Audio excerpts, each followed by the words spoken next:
In today's video, I'm going to teach you how to create a background slider in WordPress with Elementor. We'll start inside your WordPress admin dashboard. Once you're logged in, look over to the left-hand side where you'll see the main menu. Click on Pages. This will open a list of all the pages on your website.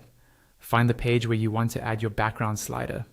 When you hover your mouse over that page title, you'll see additional options appear beneath it. Click on Edit with Elementor. This will open the Elementor page builder so you can design that page visually. After Elementor loads, locate the section where you want the background slider to appear. This is typically a large row or block that contains your content. To select the section itself, hover over it until you see a handle with 6 dots, usually at the top center of the section. Click on those 6 dots. This selects the entire section and opens its settings in the left panel. In the left panel, make sure you add on to the Style tab, not the Layout or Advanced tabs. Within the Style tab, confirm that you're looking at the background area. Here, you'll see different background types.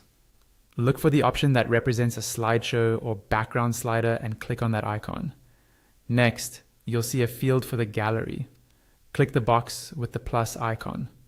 A pop-up window will open, showing your media library. From here, you can either select existing images or upload new ones from your computer. Choose all the images you want to include in your background slider. When you're done selecting them, click the Create a New Gallery button in the bottom right corner of the pop-up. The pop-up will refresh and now show only the images you've chosen.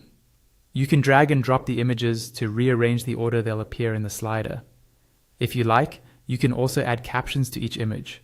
Once you're happy with the selection and order, click Insert Gallery at the bottom right. Back in Elementor, you can now configure the additional style settings for your background. This might include things like the transition speed, the effect between slides, and how the images are positioned. Adjust these settings to match the look and feel you want for your site. When everything looks good in the preview, go to the bottom or top of the Elementor panel and click Update if the page already exists, or Publish if it's a new page. This saves your changes and makes your new background slider live on your website.